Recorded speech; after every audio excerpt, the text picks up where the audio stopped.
it's a requirement for every household to have a toilet facility. So today we'll be going to the various houses to enforce them. We are here with the AMA Sanitation and Environmental team. They are going to ensure that the households and the landlords provide the tenants with toilet facilities. And yet they the same. I didn't hear. Madam, and Rawi and Rama, and when the Nipa or Becca said they just look in front of the woman. They look in front of you. Nama Sandy West was Sasha. I don't look for father. The chassis you say, now your location will show you back. Say, starting. One of my father, we are going to households without toilet facilities, but I think this wasn't part of the agenda. So why are we doing this one? You know, the way we are doing is for public health. It's public health concern. We are going to enforce houses without toilet facilities. But as we are going, if we see something that can have an effect on public health, you need to talk about it. You understand? This is drain. And we all know about the operation Clean Your Frontage. There are two people selling things rightly by the drain. When you look at the next side, the woman has cleared her drain and have cleaned the place very neat. But in front of her, look at how the place is. So we need to ensure that she cleaned the place and she doesn't sell things in front of the dirty drain. She has been advised to clear the drain almost every day. We've been to about 5 households and we've realized that most of them, they don't have any toilet facility. So what is it? It is not the problem of the government. It is the problem of the landlords. Every house that you build, there is a building plan for the house. And every building plan, there's a toilet facility in the building plan. But when the building plan is approved and they are putting out the building, they put up the building with the toilet and later on turn the toilet into a room and rent it. That is what is happening. Right now we are noticing that they have commercialized their washrooms, and I'm sure there are other households like this one. So in this case that we've seen this, what actions are you going to take? As for the actions, so we've just given them a notice. That is just the beginning.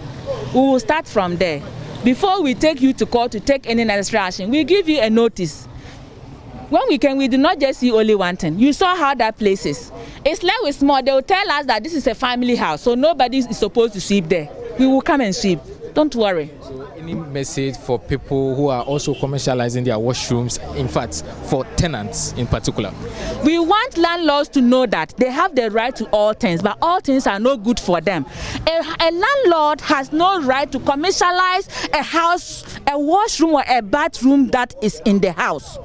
It is not something, if you have built your own commercial bathroom, we don't have a problem to that. But if it is a bathroom that was constructed for the house and people have come to rent the house and they are using the bathroom and you are commercializing it, and then you don't even have a toilet again in addition to that. So where do you want the people? What are some of the benefits that the people are going to benefit from staying in your house? You don't have a washroom, you don't have a toilet, it's just only the room. Why? And this is 21st century. So we are telling landlords they do this from myth. They are exploiting, let me say, vulnerable people who have come to cities to find a living. It is very bad. And Florence Kuchi, the Director of Public Health at the AMA. We have all of these facilities. Per the law, they should have toilet facilities. But like she said, I was stunned by that. A lot of them come with a plan, which shows that this is where the toilet facility is going to be. And then after they get their approval, some of them converts them into rooms. And then the rest of the people have to fend for themselves in this way. And you know what that means. Some people, it's distasteful to say, some of those along the seashore go and do things there that are inappropriate. Others will tie them up in certain places, drop them in it's such an inconvenience for all of us. And it hampers making Accra the cleaner city if we were ever going to be on that trajectory. But Florence Kuchi joins me in the studio. A very good morning, Florence. Good morning. It's been a while. How has it been? The Joy Clean Ghana campaign. Just give us a briefing. How have we fared and what has been the impact so far? Okay, thank you very much. Let me take this opportunity to say a very good morning to the environmental health fraternity throughout the whole country. Joy Clean Ghana has really brought great impact to Accra Metropolitan Assembly, not only Accra, but throughout the whole country, because we have received so many positive response from the people who watches Clean Ghana campaign. Let me say, in Accra alone, we have been able to get some public toilets that were very nasty. They have been closed down and they have been rebuilt, and they are, you can say, a model toilet in the assembly. Some restaurants were closed down, and now washroom and others that they did not have, now they have gotten them. There are some areas that people did not also take care of their frontages and their houses, but through Clean Ghana, people are now ensuring that they do the right thing. There were some things that some people didn't also know that what they were doing were wrong. But through Clean Ghana, they have learned a lot of things that have changed and they are doing the right thing. So I can say for sure that Clean Ghana has really gotten great impact and achievement. Yeah. Now, this latest drive, even before we get to the bit about toilet facilities, that wasn't your aim, to target toilet facilities, but you were doing other things and all of a sudden this popped up. No, you know, environmental health as a unit, we have a lot of things that we do. There's a lot under your umbrella. Yeah, there's a lot under our umbrella. Working on household toilet facility is part of our activities. Food safety is part of our activities. Ensuring that public toilets are clean and hygiene. There are a lot of things we do. I'm just saying that it wasn't what you set out to target, but all of a sudden it came in there. And, during the Clean Ghana, rightly, you veered into that as well. Yeah, during the Clean Ghana campaign. You know, with Clean Ghana campaign, we have an itinerary that we follow. So with the itinerary, every month has what we are supposed to do. 2023, we started with the market sanitation, and we spent the whole of February in Aguloshe Market, ensuring that people keep the place clean. And this is from selling things on the drains and the public way. Now, let me just veer out a bit. We've seen that there's an outbreak of Lassa fever. Yeah. And we know that this thing is a zoonotic disease. It is caused by, let me say, excreta or urine of a mouse. Bodily fluids. Let me say a mouse. Either their excreta or their urine. But when a human being is going to transmit to the other human being, it's through body fluid. But most of our markets are being infested with rodents.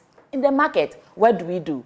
It was part of this that we spend much of our time at Aguloshe Market to ensure that we have a clean and safe market to be safe from such occurrence. So this month, March, we are on household toilet facilities. That is what we have in our itinerary, and we started yesterday. So in AMA, our Sanitation Bylaw 2017, it talks about every household with a household toilet facility. Public toilet is not for people who are living within the community. But we have come to realize that people think public toilets are a yardstick, is their mandate, they need to have public toilet. People even come out to agitate and demonstrate for public toilet. And sometimes when I see it, I don't understand. How can you build a house, you are living in your house without a toilet? So building a house, there must be a toilet, there must be a kitchen. You build a house, you make provision for kitchen, but you don't make provision for toilet. But you know definitely when you eat, the end product is you have to go there. And people are not seeing it important to do it. So in 2015, we saw that Ghana had an award from World Bank to help us build household toilet for vulnerable, or let me say, peri-urban communities, so that people can have these toilet facilities. And the target that the project brought, the target was about 900,000. But at the end of 900,000 what? 900,000 household toilet facilities. Right. But at the end of, or let me say 19,000. But at the end of 2021, we saw that Ghana was able to even exceed the target. Exceed the 19,000? Yes, please. Ghana built about 28,541 household toilets in the greater Accra metropolis area. And that is good. But some people were failing to even go by this. The Gamma toilet facility is a halfway, we meet ourselves halfway. Government pays half, you pay half. There's a reason for that. Government could have given the toilet to household for free. But you know, when you don't own something, you don't take good care of it. That is why the household also need to pay some part of it. By doing that, by that contribution, it shows that they own the toilet facility in the house. So they would make very good use of the toilet.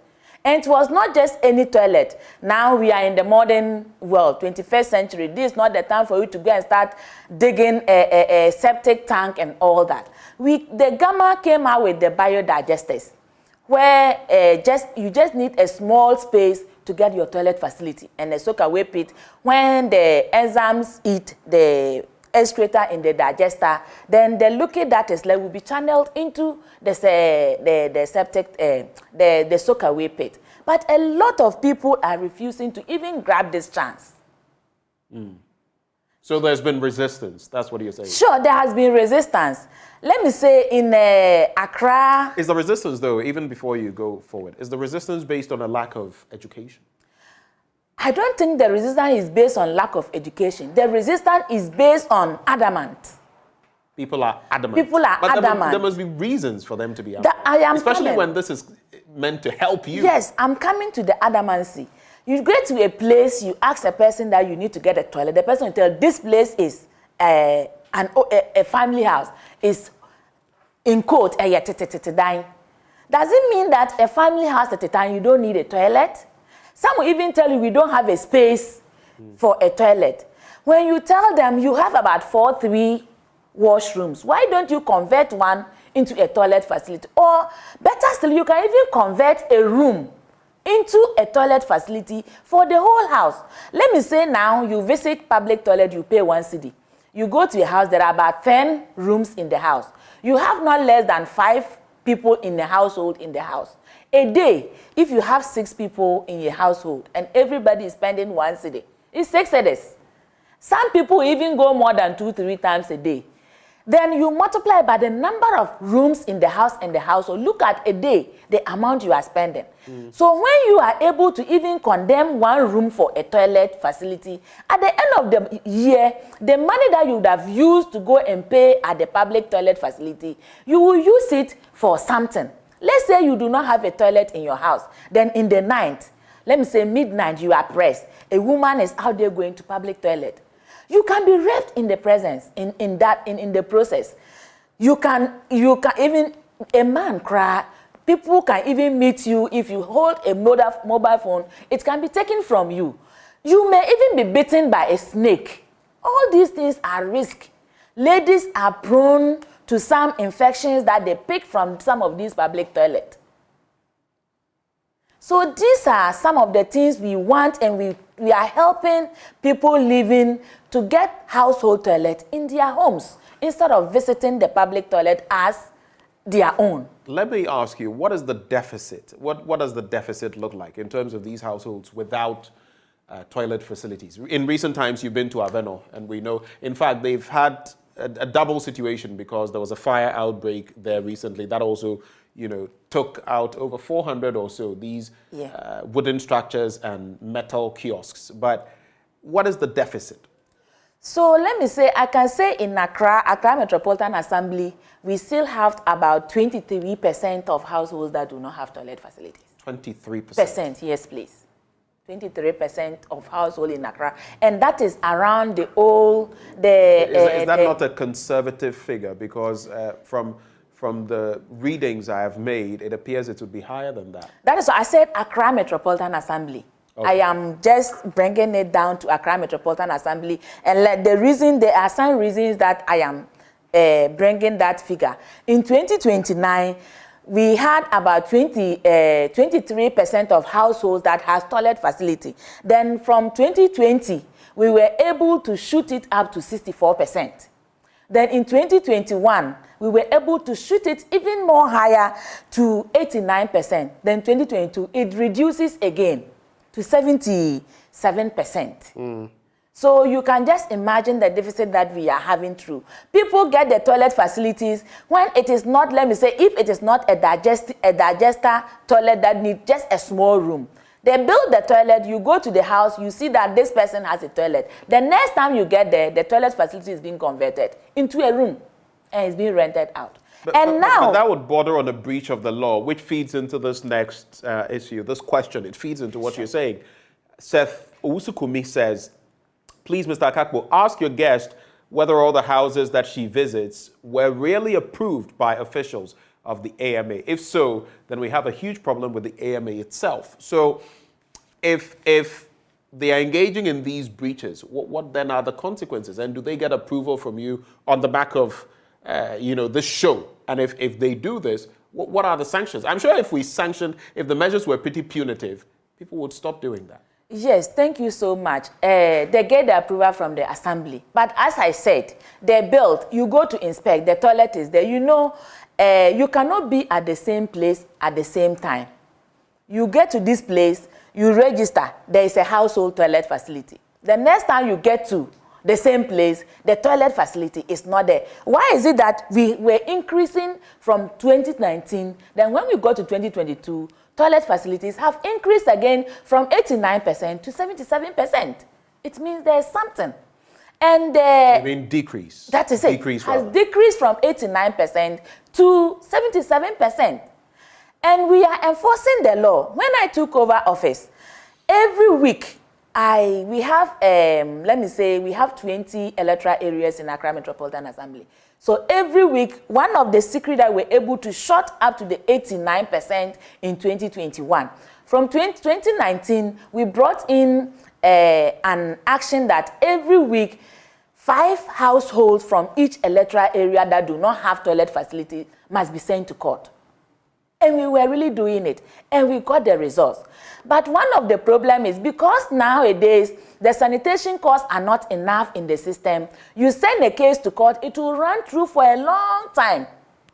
If every assembly has a sanitation court, or every 2-3 assemblies that has boundaries have sanitation court, some of these issues will reduce. But you can have about, let me say, you can serve about 20 summons. But these 20 summons can run through about 4 to 5, 6 months. And the officer and the people who are even going to court becomes tired. It is not, we don't also have the necessary logistics to even keep on doing all these things. So these are some of the things. We've spoken about your logistical constraints in the past. Has there been any improvement in those? Not one that I have seen. That's quite a statement to make.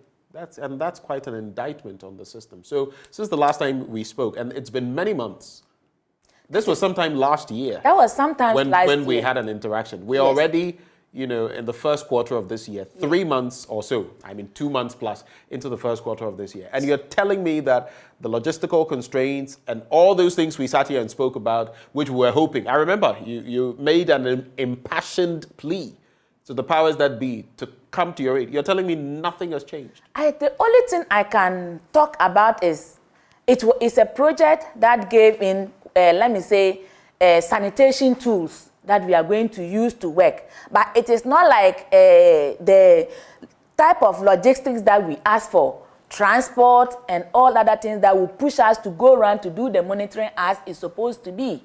And even those logistics that we got, it was not for all assemblies. It was just the assemblies that were lucky to benefit from the project that gave out those working tools. Let me ask you then, how are you able to do your work? I remember the last time you came here, and it's interesting because it's almost re-echoing in you said that sometimes just to ensure that a case is pursued and that maybe someone who has to be sanctioned by the law courts actually goes through the process, sometimes you have to use your own money. Sure. Not just you, but other members of the team. Are you still doing We are still doing it throughout the country. Environmental officers are using our own resources to ensure that we see environment sanitation cases go out and then people will change. Let me tell you, we are even in charge of taking paupers in the system. Every taking what? Paupers, people who died like mad people or people who died without identification of relatives. It is our duty to ensure that those people are being carried away, maybe to bury or send them to a mortuary. Then at the end, mass burial will take place. But ask me, what are some of the things we need to carry? You need a body bag. You need a lot of, let me say, you need chemicals and other things. You need PPEs. Every pauper is a highly infectious body because we don't know what has led to the person's death. Officers go there, we don't even have some of these PPEs to even wear. Not even body bag. There are times we even have to use coverall to carry pauper. Wow. Which institutions, which agencies do we petition on this matter? Since we've started talking about it, I think it's something we should take up. Which institutions should be, providing you with? Is it local government? That is the issue. That is one of the things that we don't always know where to say we are going or where we are. The issue is, we know that we are under local government ministry, and now we are with the local government service, local government service. But the issue is, when you have somebody at the national level who can talk for you, the accounts will say that, but when you don't have anybody at the national level, you go to the local government service, a local government ministry, there's not even a desk there for environmental health unit, so that they can also be part of any departmental meeting that is going on, and they will put on the issues that are pertaining to the environmental health sector. You go to the local government service, there is not even a desk there. There is nobody there to represent the environmental health officers there to talk about them. Let's get to the district assembly. We have agric officers. We have works. We have a lot of people that have brought under the local government service at the assembly to work. But when you trace all of them, you trace and you go to meet their director, national director, at one of the ministries. It's only the environmental health that when you trace us and you get to the regional, that's the end. Because in 2017, before 2017, we used to have our national directorate with the local government ministry, where they were taking care of us. In case we have some of these things, they will be able to talk for us. But when the Ministry of Sanitation was created, that directorate was moved to the Ministry of Sanitation. Now, there's no, and then when you go to Ministry of Sanitation, so our head is at the Ministry of Sanitation, and the body is remain with the Ministry of Local Government. So the head is somewhere, the body is somewhere. How can they bring things together for things to work? So mostly we don't know which ministry to petition. That is what I keep saying. There is a structural anomaly. Streamlining that must be done. And with this structural misalignment, yes, it means you're going to continue suffering because yes, you don't know where you fall, you don't know. And I find that very awkward. Yes, and very awkward. And when it is like that, you don't have a national budget. Every budget that you have is just from IGF at the assembly. And because the work the environmental health officers does, our work is not physical project. We do non-physical programs. So when you are somebody who is into non-physical programs, things you do that people don't see it physically, though the impacts are out there. But if it is not the priority of wherever you found yourself, these are some of the things you definitely need to face. But if we have somebody at the national level who will also take our issue and maybe prepare a national budget that will cover the whole of environmental health officers in the country, then it will trickle down. When have you ever heard that we are giving this vehicle to environmental health unit? They have been sharing logistics, vehicles, uniform. It's the environmental officer who is the law enforcer of public health. And every law enforcer goes with a uniform. Nobody have ever will even think of buying a uniform for an environmental officer. You write memos and then the memos are missing. But if you have a national head, the national head can budget and plan uniforms for this number of environmental officers in the country. When the uniforms are ready, they will share them to the regions and everybody will get their uniform. When you are going to enforce the law and you are not in uniform, it is not, you cannot do it as it's supposed to do. Let me say you are going to effect a bench warrant arrest. You are a law enforcer. You are not in uniform. You must go with the, you see, whenever we are going, we move with the police officers. Right. Because people are afraid of uniform. But when you are not in uniform, nobody cares. So tell me, what then is the next move in terms of getting some grounding so that funding can also flow through? You've tried this. What are the radical approaches that maybe we must bring to bear? So, because else we'll keep talking about this time and again. You will keep coming here and it will be the same. We have written some letters to some ministries that we feel that is where. Like which ones? We've sent some letters to Ministry of Local Government, to the minister, and put attentioning him to look at the structural anomalies that has been created. And to what has been the response? We are yet to have a response from them. When did you write to the local government? Last year, somewhere July last year. You mean you wrote to the local government minister? Yes, we sent last year, June. Yes, we sent a petition to Ministry of Local Government, and we were called by the chief director. We went. She asked us to go and re-put some things on it and then forward it to her. She was going to have a meeting with people that matter. So we are yet to hear from. Did you do that? Yes, we did. And the information? Yes, we did it, and we forwarded it to her, to the chief director at the local government ministry. We are yet to hear the outcome of those meetings that she said she was going to. Was that also done in June? It was also, no, it was, that one, it was around August. August? Yes, please. So by August, whatever additional information they needed, you had submitted? Yes, please. So let's look at it. September, October, November, December, January, February. At least 6 months have passed. No response. So we are even just pleading that they should even not, if they will not give us just a desk at the local government ministry, a desk at the local government service, so that information can be trickled. So what is the next step when it comes to these toilet facilities? Already, I see that it's quite a struggle even to get you to be able to do the work you're doing. So congratulations on the fact that you persist anyway. And we thank you, we commend you for the good job you're doing with the Joy Clean Ghana campaign. But what is the next step? These houses without toilet facilities, what is the next step to ensure compliance? So as I said, we have started.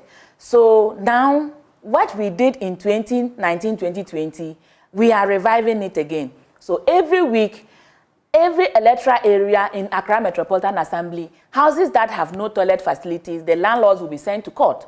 And when they are sent to court, the court mostly give them about 3 months to construct the toilet. And if they don't construct, the next form of action is being given again by the court. So that is given what? Is being added to the landlord. Okay. So, and mostly when they give them... Are there fines as part There are fines, but mostly because, you know, constructing a toilet goes with money. Let me just say this, lest I forget. Just this morning, I was interacting with someone who spoke, I think it was Kojopoku, the energy analyst, who was saying that, look, part of our sanitation woes, you know, has to do with the fact that we're not being punitive enough. You remember Lampo? Yes. I was told about Lampo, but we all know about the town council system, what we used to call tankase. Yeah. And how, if you were caught, whether it was rubbish or some of these other, you know, infractions, you would have to pay a fine, sometimes on the spot. And the whip was cracked and people fell in line. Should we do that? Do we have to get there It's again? still there. It's still when I there. say we have to get there again, it's there, but we don't see it, do we? We are you see, now we are in the digital system. And always, I keep saying that we used to live in open communities. So whatever was going on, somebody will see and go and tell somebody. But now we are in closed communities. Work have come to, a lot of people are engaged. They are not even around. So when you even go out and you take action against somebody, if the person doesn't go to say this action has been taken against me, nobody will know. Just 2022 alone, AMA, we were able to successfully prosecute about 477 sanitation offenders.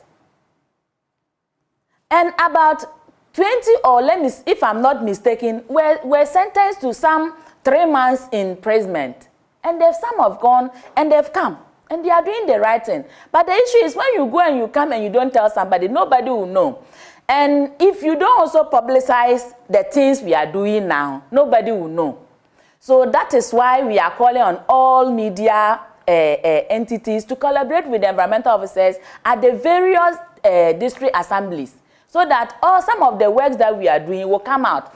If we were not to be doing this Clean Ghana campaign with Joy, the multimedia, maybe some of these issues that we are spelling out, people will not have seen or will not have heard. But it is through this medium that people are getting to know that this thing is happening, this thing is going on. And I can tell you, as we are sitting here, there are more than 110 environmental officers out there enforcing sanitation laws, causing people to go to court and all that.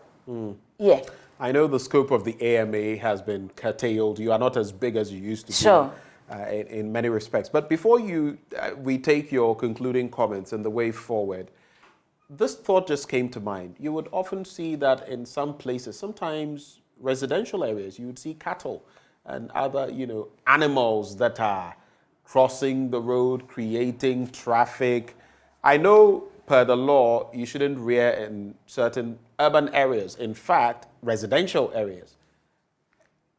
Does that fall under your purview? And because we keep seeing them, what is happening in that regard? Is that something you're going to target as well? Yeah, it's part of our itinerary too. It falls under our purview, but you see, it all still bounds back to the resources that I spoke about earlier on. When you want to carry out stray animal arrest, you will need a vehicle to be able to arrest the animals and put them in those vehicles. You don't have the means. How do you carry out the stray animal arrest? Even not just talking about crossing the road. Have we thought about the national tree planting that we are undertaking every year? How many trees that these stray animals eat and destroy the seedlings that do not grow up? All these things we need to sit down and plan and put all these in place. If the environmental health officer is resourced, a lot of things are going to be cut short in the country, and some monies that we keep pumping into areas, we will use it for other developmental issues. So we are just pleading with the policy makers, our employers. They should know that our work is necessary. That is why we are there. So they should resource us for us to work. We are yearning to work. We are yearning to make the city clean. But we need to be pushed for the city to be clean. If we are not pushed, how can we make the city to be clean? They should see us as all other service providers. Just as they are giving all other service providers the needed logistics for them to work, for them to get the results, they should also give us that same logistics and see if we do not produce the results. Then they will say, yes, they have done their bit, but we are not pulling our waste. Final words? My final word is... especially for those who may be engaging in some of these activities, households without toilets and all of that, what would be your advice or your caution to them? So my advice to landlords that are building houses without toilet facility is that everybody should try and get a toilet in their houses. We know that toilet is dignity. If you have toilet, you are dignified. You go to sit there and you feel good. You go to the public toilet. Some public toilets are even there. You can't even go in there with your clothes on. You have to remove them now. What happened to a woman who is visiting such a public toilet? So it is a mandate for every landlord to have a toilet facility. So they should do that. Because if you have toilet facility, we will eradicate open defecation. When we eradicate open defecation, communicable diseases such as diarrhea, typhoid, dysentery, and other diseases that, excreta-related diseases will be the thing of the past. Cholera and others. Sure. Right. Thank you so much, Florence, for having joined us. And again, we salute you and we wish you the very best in all your endeavors. You. Florence Kuchi is Director of Public Health at the AMA.